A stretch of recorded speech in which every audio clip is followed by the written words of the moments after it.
Greg Bakun here. Like you, I love good, fresh, delicious food. So I want to tell you about this treasure in Roseville called Maverick's Real Roast Beef.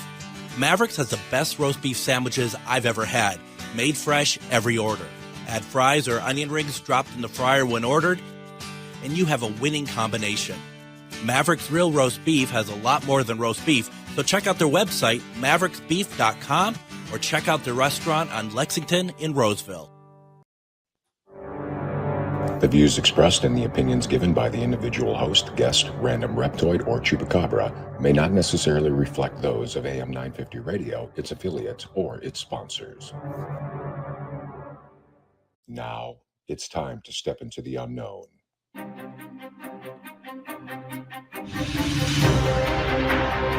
There are things people experience but never talk about. A shadow moving in the corner, flickering of the lights, a disembodied voice. We invite you to talk with us. Share your story, share your experience, because this isn't just your story. This is our story. This is GhostBox Radio with Greg Bakun. And this is GhostBox Radio on AM 950, where every night we talk about the paranormal, ufology, Bigfoot, and so much more. My name is Greg Bakun. Thank you very much. Happy Monday to everybody. I hope you all had a fantastic weekend. Some point down the road here, I will have to share my weekend because it was very paranormal induced and there was a lot of paranormal activity. I did a private investigation on Friday night that we got some really incredible stuff that I've been talking with who we did the investigation with, and I think that we might be able to share some of the recordings and stuff down the road. And also Saturday, we did a CE5 experiment. Remember, folks, that is the close encounter of the fifth kind of experiment, trying to bring forth any sort of aliens or anything else. That's how I spend my weekends. And it was something else. Let's just put it that way. So down the road, we will definitely be talking about that, and I'm really excited because I do believe that the people that I was with are going to be okay with sharing that information. As you know, as a paranormal investigator, you don't share anything unless you get the permission of the people who you do the investigation with, or at the location, or all that good stuff. So we're just kind of working through that, listening to audio and stuff, and once I have that, we'll be able to do that. Once again, I hope everyone had a great weekend.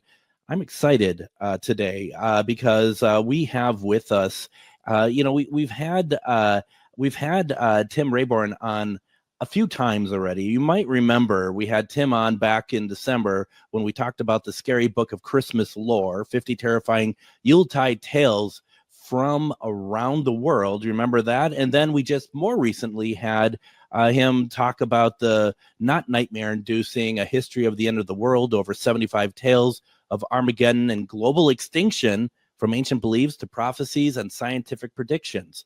Those are just two of the number of books that he's written. Tonight we're going to be talking about something where we don't end in disaster. At least I don't think so. Kind of. Well, it wouldn't be a Tim Rayborn book if we survived it at the end of it. We're tonight, his newest book, literally brand new, Northern Mythology, Tales from the Norse, Finnish, and Sámi Traditions. That literally just was released last week, and I'll tell you, and for those of you who are not on the Facebook live stream, I have the book in my hand right now. If you want to come and watch this live stream and looking at this book, it is nothing but beautiful. It truly is amazing. Tim, welcome to GhostBox Radio. I almost forgot that to include you in all this. That's fine. Look at this You can just talk. I'll just sit here and nod and smile. That's great. Yeah, like, oh, that's right. Tim's here. Oh, hi, Tim. No, that's great. Thank you so much. It's always really fun to come on. I really like talking to us. because you really never know what you're going to get, isn't it?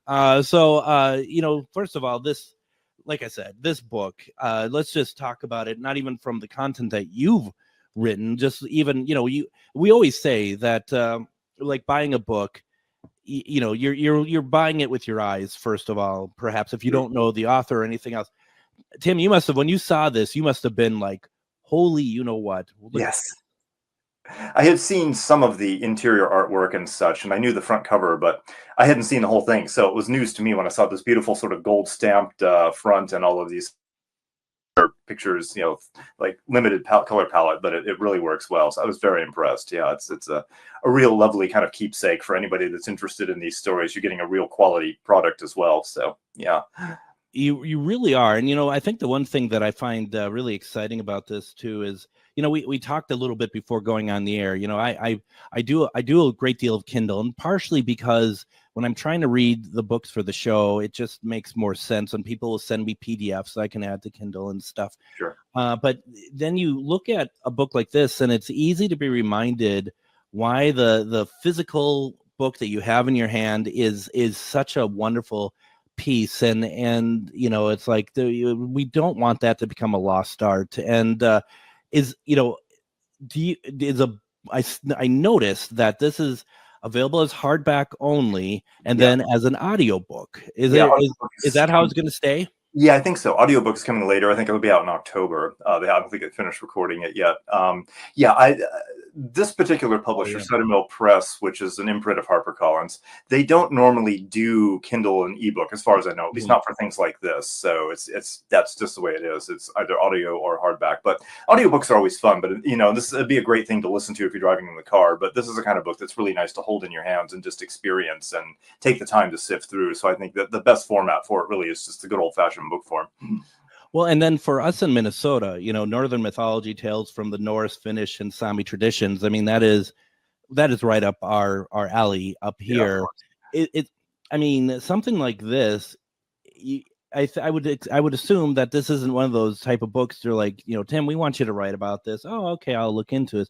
You had to have had a love for this. Yeah, this was a thing I proposed to them, and they actually happily accepted. So yeah, it's been a topic I've been very interested for a long time. The sort of, we might call it the greater Germanic mythologies, which would be like Germany, Anglo-Saxon, Norse, Scandinavian, but also Finnish in this case as well, and how they were present not only in Scandinavia but also rolled over into England as well. So yeah.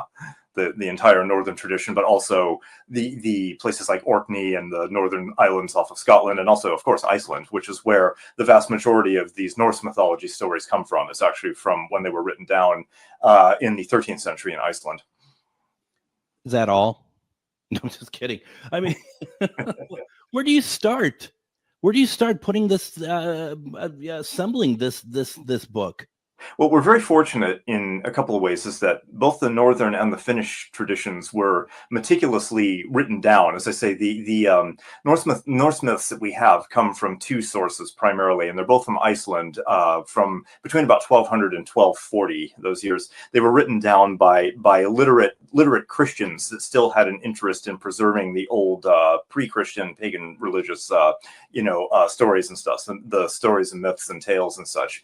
And so they wrote them down. The larger collection is called the Edda, and there's a poetic Edda, which is a collection of old lengthy epic poems, and then there's the prose Edda, which was written by an Icelandic lawyer named Snorri Sturluson, who took and collected.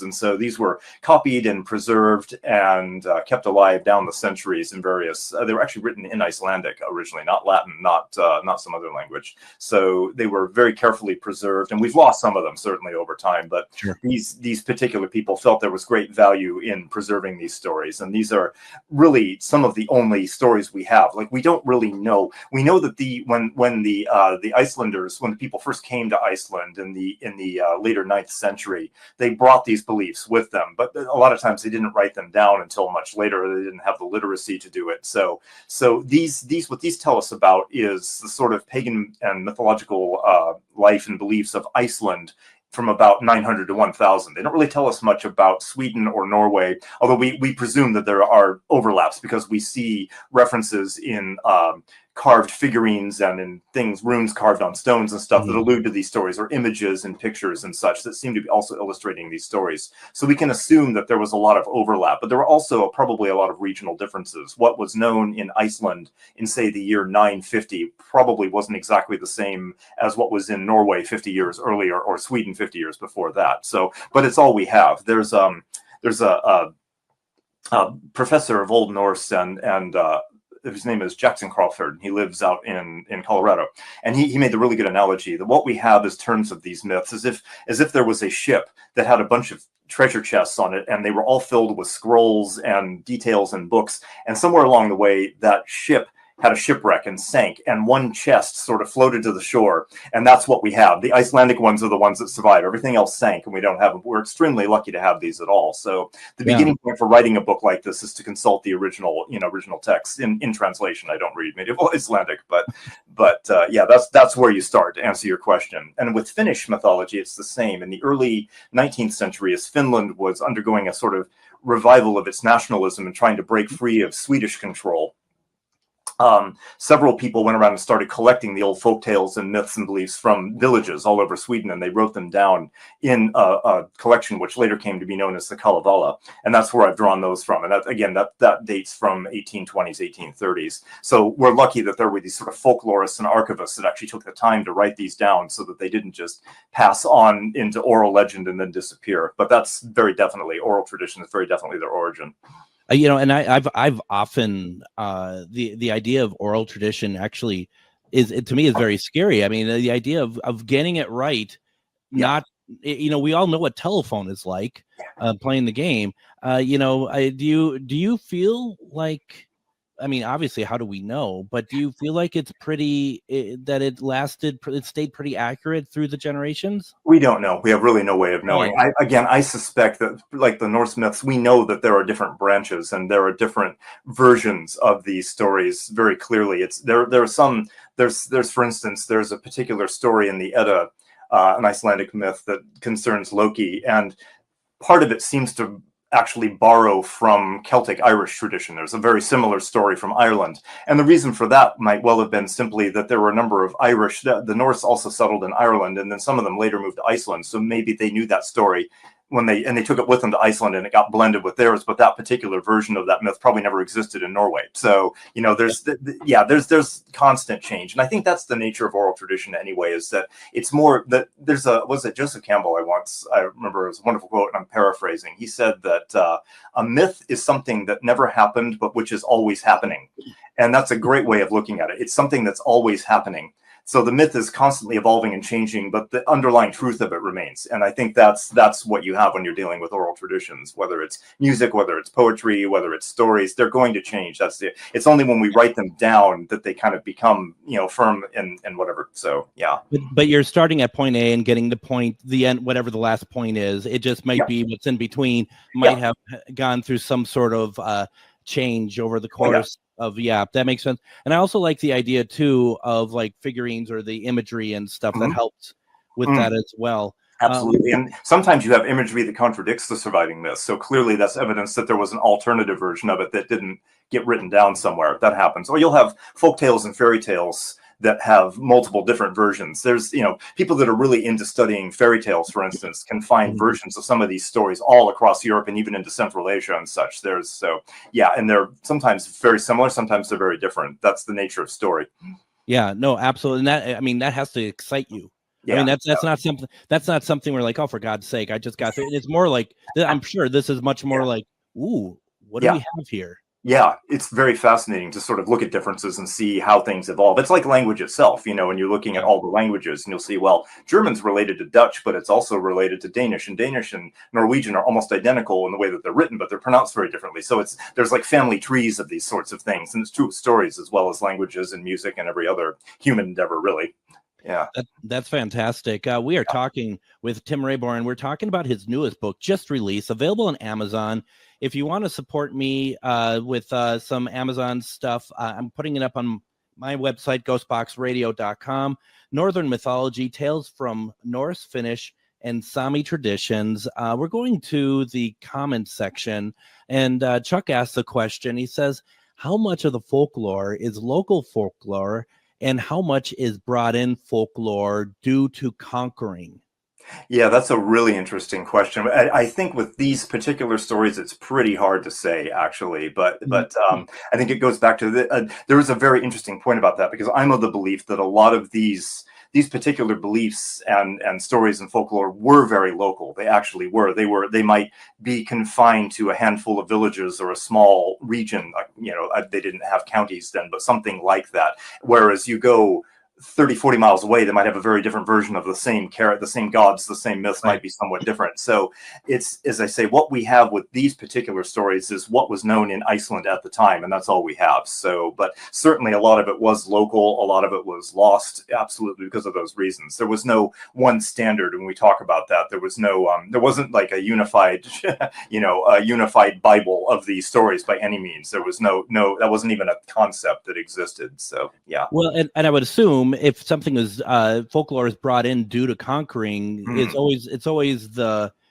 generally the winners that write history anyway. Whether it's interesting though, because you often find that the conquerors end up absorbing a lot of the local myths as well. I think one of the most dramatic examples of that people like to point out is Rome and Greece. Rome conquered Greece, but Rome adopted Greek civilization's way of living and their gods and so much of their ideas and philosophies and such. So it's often the case that the more culturally influential of the two will influence regardless of which one is the conquering one. So, and that's not always true. If you have like Christianity and missionary religions will come in and try to beat things out of people. Absolutely. But right. But even there, sometimes there are instances of things like that. When you look at Anglo-Saxon England in the 6th, 7th centuries, when the Christian Catholic Church was trying to convert them. And one of the popes even said, basically, when preaching Christianity, go easy on them and try to find a way to bring their beliefs into ours as well. So instead of making an offering to a well, to a god, we could call that well the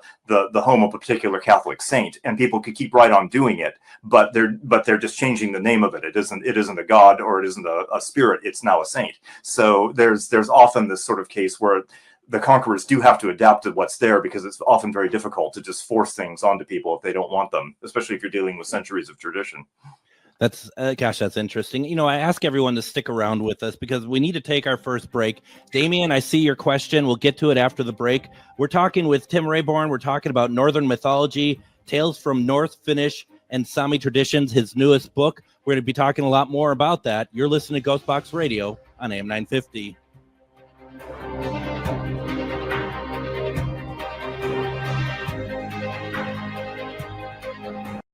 Greg Bakun here. I've told you about the out-of-the-world roast beef sandwiches at Maverick's Real Roast Beef, but I haven't told you about their Philly steak sandwiches, turkey, bacon, avocado sandwich, BLT, crispy chicken, fish sandwiches, brisket, or pulled pork. Okay, you get the idea. They make a lot of delicious food to the same standard as their famous roast beef sandwiches, and now I'm starving. I'm going to go to Maverick's Real Roast Beef off Lexington and Roseville, and you need to go too. Check out their menu at mavericksbeef.com. It's that time of year again where the weather is getting nice and it's time to get out of the house for some family fun. Lilliput is the perfect place and is open for the season.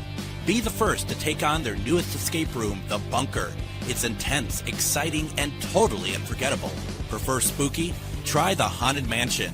When you're done escaping, hit the mini golf course, go-karts, and jump pads. Lilliput is perfect for parties and group events too. Visit lilliput.net for hours and start your spring adventures at Lilliput. Support comes from Hennepin Arts, presenting Hidden Brain Perceptions Tour with Shankar Vedantam. Are there parts of our minds that are hidden from us? This question launched the Hidden Brain podcast 10 years ago. Now host and creator Shankar Vedantam brings 7 key insights from the first decade of Hidden Brain to the stage. Whether you're new to the show or a longtime listener, this evening of science and storytelling will change how you think about yourself. Tickets available at hennepinarts.org. Have you ever met someone who not only can help you on a deep spiritual level, but also potentially change your life? Refined Divine is an extremely gifted psychic medium who travels the nation and lives right here in the Midwest. And she offers mediumship, mentorship, house and business parties, energy healing, palm readings, and so much more. Refined Divine has helped thousands, and she can help you. Hi, this is Psychic Medium Deb. I cannot wait to hear from you. You can go to refineddivinepsychic.com. Greg Bakun here. I love historic tours of Minneapolis and seeing everything it has to offer. But if you know me, I like to include a little spooky in my tours, which is why I found the perfect combination. Minneapolis Trolley Tours does this amazing candlelight ghost tour that you have to check out. It's an extremely immersive experience. It's a trolley trip that starts out at a haunted mansion, traveling around Minneapolis locations exposing ghost stories that the public and business owners would rather left untold. Then a tour of the aforementioned haunted mansion where ghosts of past residents from the 1800s reside, plus a lot of surprises to discover. Next, experience Gertrude's After Hours. Did I mention Gertrude is the mansion's most famous ghost? Maybe she'll show up. And you finish up the tour at Gertrude's Lounge in the haunted basement of the mansion with refreshments and Q&A. The trolleys are climate controlled and the mansion is restored to perfection. Check out MinneapolisTrolleyTours.com for more information.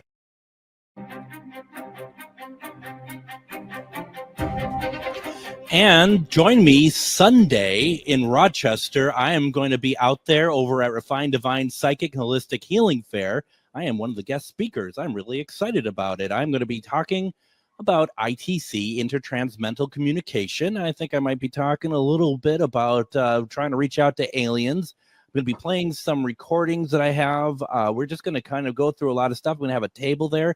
Come on out to say hi. It's 11 a.m. to 4 p.m. at Eagles Club. That's 917 15th Avenue Southeast in Rochester. There's going to be free gift bags to the first 40 people. Come early. I know this is going to be a very busy day. Psychic Medium, Refined Divine, she's going to be doing a gallery at noon. You do not want to miss that. And then I'm going to be speaking at 1:30. And then there's a lot of other great speakers throughout the day. I am very excited about it. I'm very grateful to be included. So thank you very much for that. And also, you may have just heard Twin Cities Con is coming back to the Twin Cities, which would make sense since it's called Twin Cities Con after all. That's November 8th through 10th, and we're going to have a table there this year, which I am really excited about. And tickets are on sale now. You can get the early bird pricing. It's available right now. Go to TwinCitiesCon.com. There you can see Hayden Christensen, Stephanie Beatrice, Sting, Lou Diamond Phillips. Tim, do you like Star Wars at all? Oh yeah, absolutely, of course. You can go up, meet Hayden, see it, whether or not you're the part of the Anakin club. Do I like Anakin or not? I don't know. Right. Yeah. I don't know. he's redeemed himself to me. Yeah. Didn't care for the prequels. I personally didn't care for the prequels, but I did like Ahsoka, and I thought he was really cool in that, and in some of the other things he's shown up with. So yeah, definitely. Absolutely. Yeah. Well, you know what? We don't need Hayden at the moment. We can wait for Hayden in November. We got Tim Rayborn with us, author. We are talking about Northern mythology, tales from Norse, Finnish, and Sámi traditions. This massive book. How long did it take you to put all this together? I knew a lot about the topic, but it was a lot of fine tuning the research and such. So probably, I don't know, maybe 6 months, 5-6 months, something like that. So you're a machine. You're a machine, is what you are. It's not that difficult once you get used to doing it. It's not that hard. So yeah, I can barely write a 60-second commercial, and you're like, it's not hard. Anyone can do it. Well, you didn't say that. I doubt I could write a commercial, to be honest. So well, either can I. So there is that as well. We a couple things we have going on here. I want to get some questions that are in the comments. Sure. Tim also is going to be reading excerpt. We have a couple, sure. Which it's those are great. So why don't we get to let's see, blah blah blah. Where are we here? How about Damien here? Damien says, "Have you ever wrote a book and a few years later found new evidence that contradicts previous work? Or is most your work so factual that it can't be misinterpreted?" I mean, that's always. I've written any number of books. That's always, somebody's always going to find something out eventually. It happens occasionally. So you just go with it. You can only write what you know at the time. And this is. I come from a background of academic writing as well, like writing college level and academic level books for college libraries and such. And it always happens that some fact or a little bit of things is going to change later. So you can't help it. You just have to work with what you have now. Well, and that's with the knowledge of knowing that you've exhausted what you could. And the thing is that even if you do it, somebody still, even if you are on a solid ground, there's always going to be somebody that disagrees with you. You just have to accept that's part and parcel of it. I don't agree with that interpretation. I think it was something else. So yeah, we put our best foot forward and leave it at that. Well, and yeah, definitely the academic writing here, because I could see you have a bibliography here, which is nice to have. And I mean, I act like I never have written before, but it used to be one of my favorite things was to write papers for my, especially for my graduate degree program, because it's the idea of synthesizing a topic, right? That you are actually, that there's one thing to just take facts and put them out, but that's a list really at the end of the day, where synthesizing is you're taking the information and you're creating a new thought from it, which is what you're doing. Yeah, I try, yes. And, when you're dealing with topics as big as these, and we'll talk a little bit more about some of the content in a minute or two, that, it's, as I said, it's invariable that you're going to have some interpretations that people don't agree with. So you just have to put that forward, and that's what you do. And that's what anything is. And then other people might write something that contradicts you, and it just goes back and forth. So, yeah. I mean, when you're dealing with material that is so old, it's inevitable. And I mean, and it's funny because you could even say that about stuff that's now in like from the 50s or 60s. Sure. It's just how it is. Look at people can interpret things that happened 2 years ago completely differently. So that's the nature of it. So when you're dealing with old myths and such, it's a wide open, and it's also part of the fun as well. It's like, well, okay, you think that, I think this. That's perfectly acceptable. So have you ever had anybody who has after a book or even a paper or anything, a lecture or anything that's come up and given you a viewpoint that made you maybe not even sway, but just like, I need to look into that. I find that there's some value to that. Yeah, probably. I'm sure there have been some things. Nothing really stands out in my mind, but that's certainly. And in this book, I make some certain assumptions and things that are, that's just my interpretation, but I know that some people may think differently. So that's all you can do. Is I'm not in any way claiming that a book like this is like the be all end all of compendiums. There's a ton of different Norse mythology books out there. I wanted to do something slightly different with this by also including traditions from Finland and the Sámi, who are the indigenous people of the far north of Norway, Sweden, and Finland, because there is some overlap between their myths, and that was really fun to sort of look into. You can see how there may, and I say might, have been influence. Not everybody believes there is, but there's a classic example of that as well. So it's possible that the Norse peoples, for instance, took some of the ideas and motifs of Sámi myth and welded them, kind of wove them into their own. We're not sure. There are some similarities, but it's not, we don't know. So it's one of those things that's kind of lost to history, but we can see little strands, little threads that might indicate there's some connections, since we know they had connections with each other. What about the misconceptions with the Norse mythology? Well, we've had kind of a resurgence in interest in Northern mythology and Norse mythology over the last 15 years. So I think the Vikings television show contributed to that, and various other shows and things. And there's been any number of things. A lot of them are pretty poorly anachronistic. Vikings itself, the TV show, is very non-historical. It's fun fantasy entertainment, but there's, other than referencing real life events, there's not much about it that's actually very accurate at all, sorry to say. So I think people have gotten some warped ideas about like Norse culture and such. And even the word Viking itself is, people use it like it was an ethnicity. No, it's a profession. It would be it's something akin to pirate or Seahawk or raider. So if you substitute that word, you start seeing how it's kind of silly. We're talking about pirate mythology or pirate culture. It gets a little silly. It was a thing that certain groups of younger men did in the summer months to try to make names for themselves and to gain. But the vast majority of people living back in Scandinavia were farmers. They were carpenters. They were shipbuilders. They were whatever. They lived very dull, normal lives for people of that time. They raised animals. They grew crops. There was people. They weren't walking around like all of Scandinavia was a giant Frank Frazetta painting full of warriors and monsters and stuff. It's like there's this kind of weird warped sort of view about that, and the myths reflect that. A lot of people think that all the myths, because they definitely are bound up in a culture that does have a sort of warrior element to it, people, I think that all the myths are just like these heavy testosterone-laden battle stories with stuff, and there's actually not it at all. There's some really strange stuff, and there's really a lot of funny stories featuring women and non-binary people, and really humorous things and stuff that you wouldn't necessarily think from the sort of warrior culture that popular belief is kind of ascribed to the Vikings over the last 10, 15, 20 years. So when I'm laying these out, I'm actually going through all of that. There's some really, really interesting stories that have nothing to do with that kind of thing at all. So it's quite surprising if you don't know anything about it. Well, and it's really interesting too, the purpose a program like that serves, in the sense that they're not worried too much about getting the history right, but in a sense, so that they're giving they're giving notice, and they're giving exposure to it, that now gets, there's going to be a certain amount of people who want to know what really is going on, which is nice.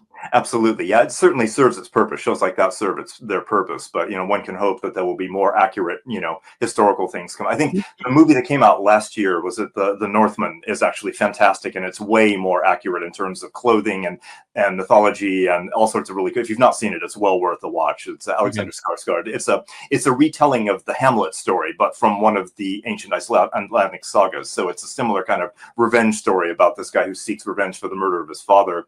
And it's fantastic. But they did so much heavy detail work on the clothing and what the houses looked like and such, and it really brings things to life much more effectively. So I highly recommend that, because it has a lot of mythological elements in it as well. So it's great.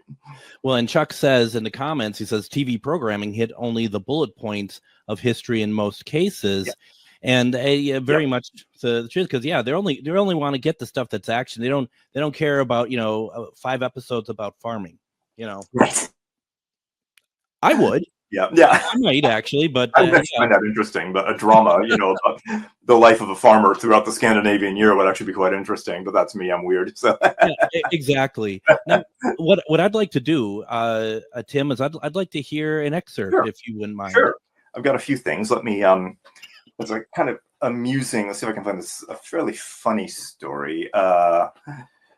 We often see if I can find this. Is this it? Yeah. Okay, yeah, I'll read you this. This one's not long, so I can put on my reading glasses here. I'll read you the excerpt from The Lay of Thrym, which is a story about Thor. And we all know Thor from the Marvel movies, but he was the god of thunder, among other things. And he's usually seen as the hothead with the big hammer and such. Well, this is a particularly kind of interesting story. Let me see if this is the right one. So this is where Thor actually has to dress up in drag to do something that he can't do by brute force. It's not something you would normally think would happen in a story about these mighty warriors. No. So one morning, Thor awoke to discover that his mighty hammer Mjolnir had gone missing. Distressed and angry, he went to Loki, who naturally denied having anything to do with it. Loki is the great trickster of Norse mythology. For once, Thor believed him. But that was not the reason he'd come to Loki. Instead, he knew that Loki's cunning was needed to help locate the hammer and help him to retrieve it. Loki was happy to help, though whether it was because he genuinely wanted to assist Thor or saw a way to yet make more mischief, who can say? The only question was who might have stolen it. Loki already had a plan. The two of them asked the goddess Freya if they could borrow her falcon cloak so that Loki might fly to Jotunheim, which is the land of the giants, and search for the hammer. Perhaps he already had a sense of who the culprit might be. Freya lent him her cloak, and he flew away to the land of the Jotnar, the giants. There he met the first Jotun, Thrym, sitting on a burial mound, making golden collars for his dogs and trimming his horses' manes. Loki greeted him and explained how Thor's hammer had gone missing. He asked if Thrym knew anything about the theft. Thrym smiled. Of course he knew all about it, for he was the one who had taken it. He had hidden it under a mountain and would never let it see the light of day again unless the gods agreed to send the goddess Freya to him as his bride. Loki flew back to the gods with this news and asked Freya to take up a wedding dress. Freya was furious, and all the gods trembled at her anger. Her necklace even snapped and fell from her neck, so enraged was she. She would not be bought by the likes of Thrym to become his plaything. She demanded that Loki solve this problem on his own. She would have no part in it. The gods met to discuss the problem, and the watchman Heimdall proposed a most unusual solution. They would indeed give Freya to Thrym, but not the Freya he was expecting. They would dress Thor himself in a wedding dress and veil, put Freya's necklace about his neck, and offer him up as a bride to the frost giant. Thor was not pleased with this plan, but Loki convinced him that it was the best way to sneak into Thrym's lair undetected. Loki even volunteered to dress as a bridesmaid and go with him. In disguise, the two made for Thrym's abode, where he welcomed them with a great feast. When Thrym saw how much Thor, hidden beneath a veil, ate, Loki explained that Freya had fasted for 8 days because of her desire to see Thrym. When Thrym asked why her eyes glowed under the veil, Loki soothed him by explaining it was because Freya had not slept for 8 nights and burned hot with desire for their wedding night. This was all Thrym needed to hear. Then his horrid sister appeared and asked for a bridal gift of gold from Freya. Thrym asked his servants to bring out Thor's hammer to sanctify the bride by laying it in her lap. He declared that he was more than ready to be married and to consummate their marriage. The Jotnar brought Mjolnir into Thrym's hall. At that moment, Thor whipped off the veil and told them he would relieve them of their treasure as he took up the hammer in his hands. The deceit was over. Thor had regained his weapon, and now Thrym and his cronies would deeply regret their theft. He slew Thrym first, and then all of the other Jotnar assembled, including the sister, who had greedily demanded gold, and instead received only a strike of Thor's hammer. I love the imagery of how Thor was able to pass through and be like be able to pass. That's the joke, is that he's like this big burly guy, and they just put a veil over his face and they buy it. And Loki, of course, is curious because Loki is a shapeshifter and can change into anything you want. So Loki literally becomes a woman in this case. And there are instances in the Edda where when Loki does shift from his normal human looking form to another creature, if he shifts to a woman, they change the pronouns to she pronouns after that in the old Icelandic and in the old Norse. So it's interesting that they start calling Loki, he's he, but then he becomes she, and then when he switches back, he becomes he again. So there's this whole weird kind of fluidity to Loki's character, which is quite shocking to some people. And we have discussions about transsexuality in the world are going on now these days, and it's controversy. But this is a very old thing, and Loki, who is one of the central figures, appears in more myths than almost any other god, and yet he fluidly shifts back and forth into many different forms and different genders. It's really fascinating. Again, it's not what people who are thinking this is a very hyper masculine warrior culture, which it could be, but there's also this other sort of things which are not what are expected. It very much really puts the point on it by changing the pronouns quite a bit. And it's really interesting because there generally isn't going to be, there might be pictures of it or maybe not, but generally that's the way to kind of, if you will, paint the picture, to really describe it. And it's exactly, that really works out very well. Now, the only thing I'm missing in that is the Stan Lee cameo. Where is that in there? He must have been at the table. He was one of the giants at the table. Yeah, he probably was, or a night watchman somewhere in there. Somebody bring out another cask of ale.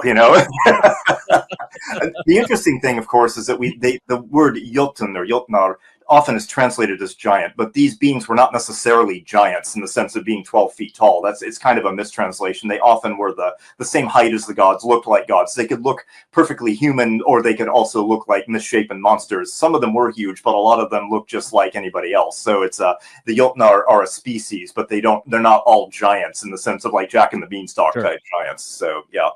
Oh, how interesting. This is really cool. Why don't we do this? Let's get in our second break here. When we come back, we're going to be doing another excerpt from the book, maybe even two if we have time.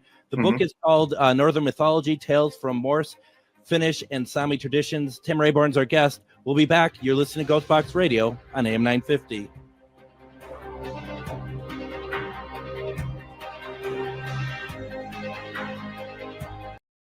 Greg Bakun here. I love historic tours of Minneapolis and seeing everything it has to offer. But if you know me, I like to include a little spooky in my tours, which is why I found the perfect combination. Minneapolis Trolley Tours does this amazing candlelight ghost tour that you have to check out. It's an extremely immersive experience. It's a trolley trip that starts out at a haunted mansion, traveling around Minneapolis locations exposing ghost stories that the public and business owners would rather left untold. Then a tour of the aforementioned haunted mansion where ghosts of past residents from the 1800s reside, plus a lot of surprises to discover. Next, experience Gertrude's After Hours. Did I mention Gertrude is the mansion's most famous ghost? Maybe she'll show up. And you finish up the tour at Gertrude's Lounge in the haunted basement of the mansion with refreshments and Q&A. The trolleys are climate controlled and the mansion is restored to perfection. Check out MinneapolisTrolleyTours.com for more information. Have you ever met someone who not only can help you on a deep spiritual level, but also potentially change your life? Refined Divine is an extremely gifted psychic medium who travels the nation and lives right here in the Midwest. And she offers mediumship, mentorship, house and business parties, energy healing, palm readings, and so much more. Refined Divine has helped thousands, and she can help you. Hi, this is Psychic Medium Deb. I cannot wait to hear from you. You can go to refineddivinepsychic.com. Greg Bakun here. Like you, I love good, fresh, delicious food. So I want to tell you about this treasure in Roseville called Maverick's Real Roast Beef. Maverick's has the best roast beef sandwiches I've ever had. Made fresh every order. Add fries or onion rings dropped in the fryer when ordered, and you have a winning combination. Maverick's Real Roast Beef has a lot more than roast beef, so check out their website, mavericksbeef.com, or check out their restaurant on Lexington in Roseville. It's that time of year again where the weather is getting nice and it's time to get out of the house for some family fun. Lilliput is the perfect place and is open for the season. Be the first to take on their newest escape room, The Bunker. It's intense, exciting, and totally unforgettable. Prefer spooky? Try the Haunted Mansion. When you're done escaping, hit the mini golf course, go-karts, and jump pads. Lilliput is perfect for parties and group events too. Visit lilliput.net for hours and start your spring adventures at Lilliput.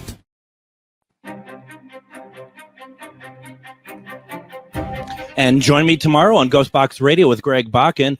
We're going to have on author Kathleen Martin, and she is actually the niece to Betty and Barney Hill. You may know the story of Betty and Barney Hill. They were abducted by aliens in 1961. And it was really one of the first cases to be really documented about an alien abduction. And Kathleen had been there basically from the start. She was 13 years old when that happened in 1961. She went on and had a big role in MUFON. She's had her own experiences. And tomorrow is going to be a conversation like no other. It's a very interesting story. She has a lot to say, and we're doing that tomorrow. I'm really looking forward to that. Please join us for that. We are having a tremendous conversation. We have Tim Rayborn with us. We've had him on a few times before talking about all sorts of cataclysms and stuff that could end society as we know it. But today we're talking about Northern mythology, tales from Norse, Finnish, and Sámi traditions. I am holding up this beautiful book that Tim was kind enough to send my direction. And, you know, let alone all the work that you put into this, all the work that your illustrator had put into this. My God. Yeah. Of course, every single page I'm doing has no pictures on it. But okay, here we go. See, I mean, that's just my luck. You know, I'm no Vanna White over here. So I'd like to buy it all. I'd like to buy a clue, I think. Yeah.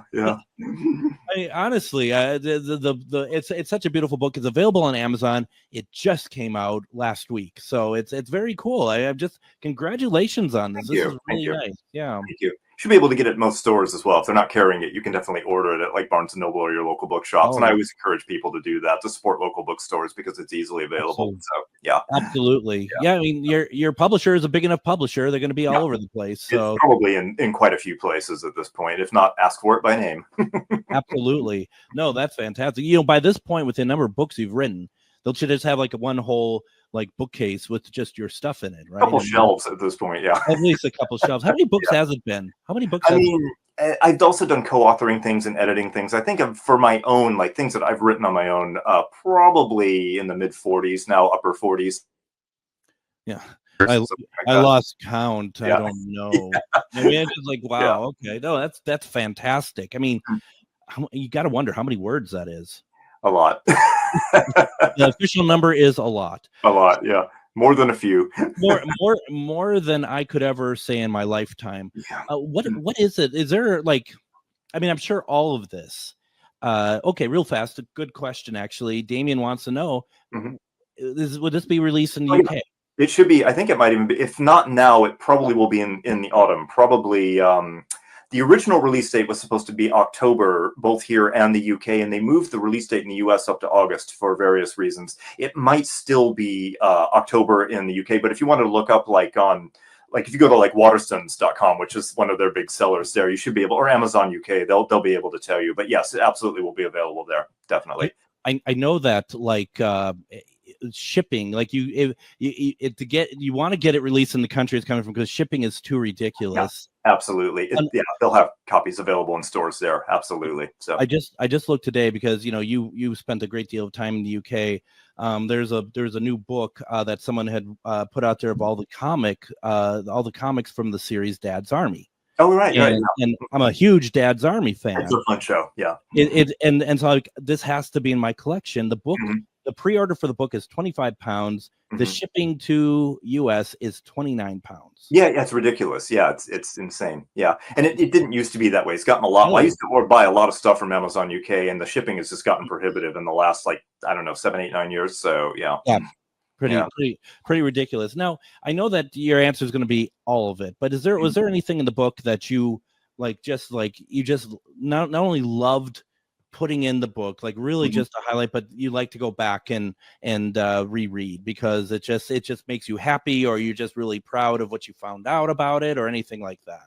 Sure. I pretty much never reread anything I've done once it's out. Once it's been proofread and edited, I don't go back, because invariably I will find a typo and it will annoy me. Yeah. So, but no, I mean, I did enjoy working on all of it. It was fun for me because I know more about the Norse myths, and but I found the Finnish and the Sámi stuff quite fascinating as well. It's like they're adjacent cultures. In Finland, the language of Finland is completely different. It's not a Scandinavian or Germanic language. It's related to a completely different language family, and it has nothing to do with the Germanic languages of like Norwegian, Swedish, and such. It's the Finno-Ugaric. I think it's more like Hungarian. It's related to that sort of line of things. Finnish and modern Estonian are part of that, and it's a very, very different. It's Indo-European, but only just barely.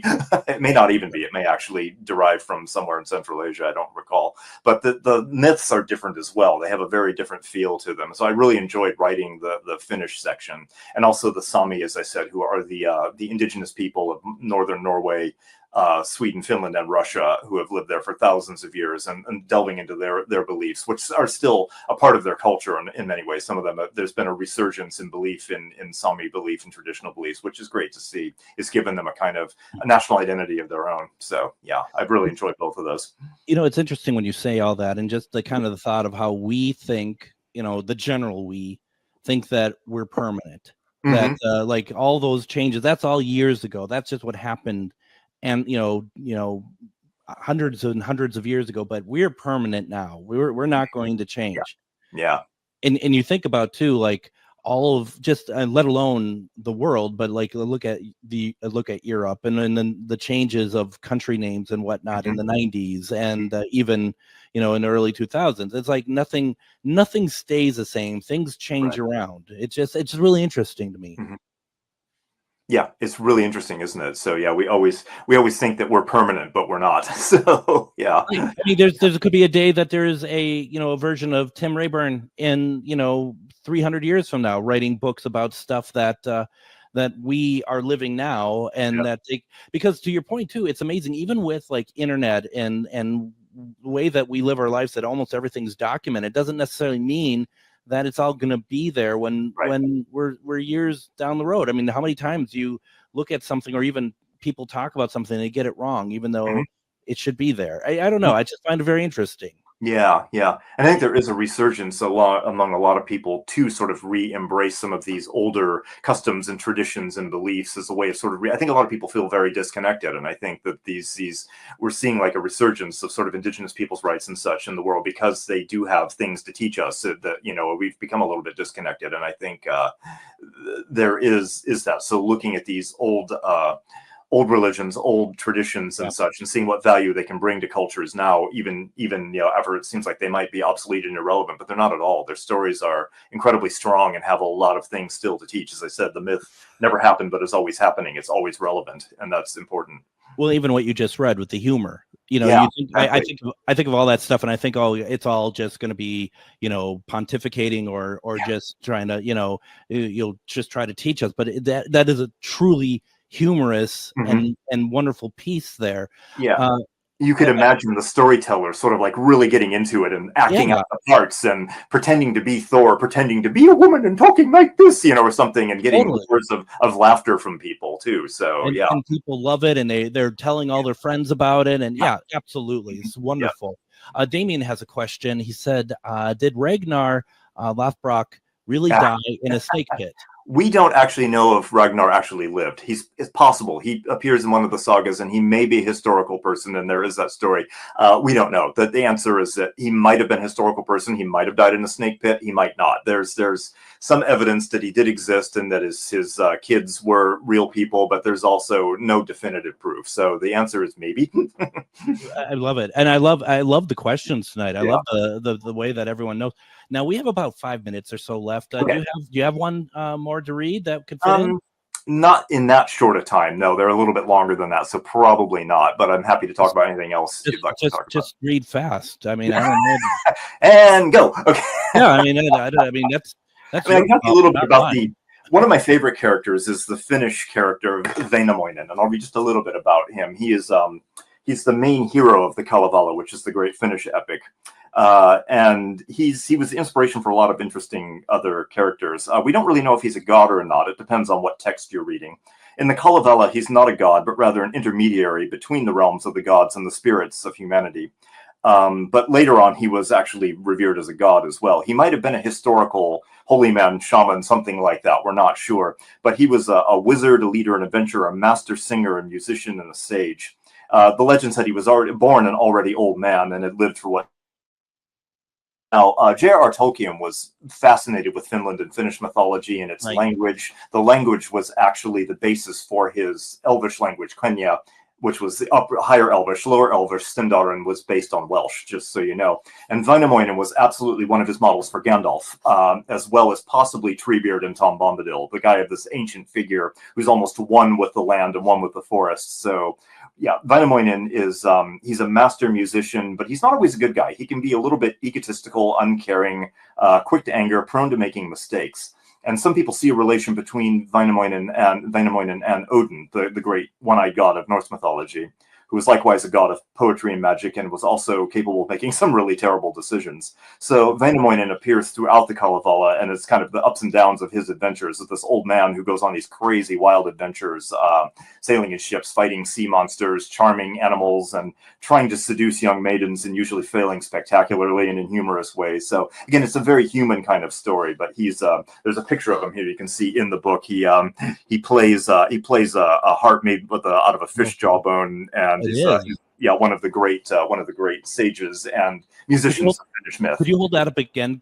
Sure. For the people watching, I'll just make it full screen there. So that's just beautiful artwork. And his first harp was made out of a jawbone from a giant fish, and then the second one was made out of wood, and the type of instrument is still popular as a folk instrument in Finland today. So a tremendous amount of influence on Finnish culture and such. And again, there's been a resurgence of interest that coincided with Finnish nationalism in the 19th century to sort of reassert themselves and throw off sort of Scandinavian cultural influence and reclaim the Finnish language and their own myths and heritage. So it is so fascinating, and it's just like, I kind of put myself in the place of this stuff being like contemporary in the sense, like, just imagine how we get excited about people like fictitious characters or whatever, and that's what they were doing back then. Absolutely. It's like we get it.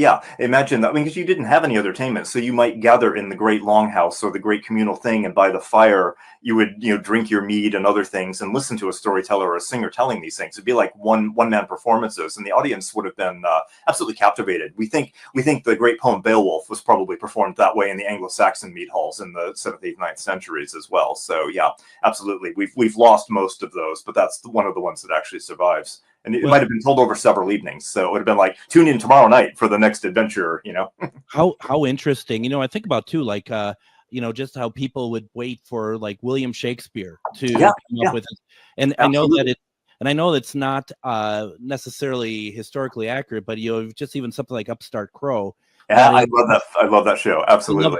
I love that show too. And it's a great way of like the expectation for his next work. I'm sure it was very similar. With, like, the expectation of the next story. The Norse had a class of poets called skalds, which actually were in the employ of kings and other people, and they told stories. And some of the skaldic poetry actually does survive in oral tradition and was written down in the Edda, and that's where we have some of these stories from. So yeah, and they would be stories about gods and myths and heroes and such. So yeah, absolutely. God, that's so fascinating, so great. And you got to wonder, eventually, like, based on one of your other books talking about how civilization ends, if it does, or if it gets sidetracked, all the stuff that we know is going to either be lost or it's going to be hidden or whatever. Right. Wonder what stories we're experiencing now that could eventually be myth or right. Yeah. Will Star Wars or Star Trek become like religions eventually? And myths, is that possible? It's an interesting concept. Who knows? Lord of the Rings, Tolkien actually wrote the Lord of the Rings. One of his reasons for doing it was because he felt that England had lost so many of its Anglo-Saxon myths that he wanted to kind of create a new set of English myths, to replace those. And that, he succeeded beyond his wildest imaginations as far as that goes. So yeah, absolutely. The book is called Northern Mythology: Tales from Norse, Finnish, and Sámi Traditions. Tim Rayborn, thank you so very much. What a fascinating conversation. Thank you so much. I always love being here. Go to Amazon or Barnes & Noble, pick it up. We'll be back tomorrow with Kathleen Martin. Everyone, take care.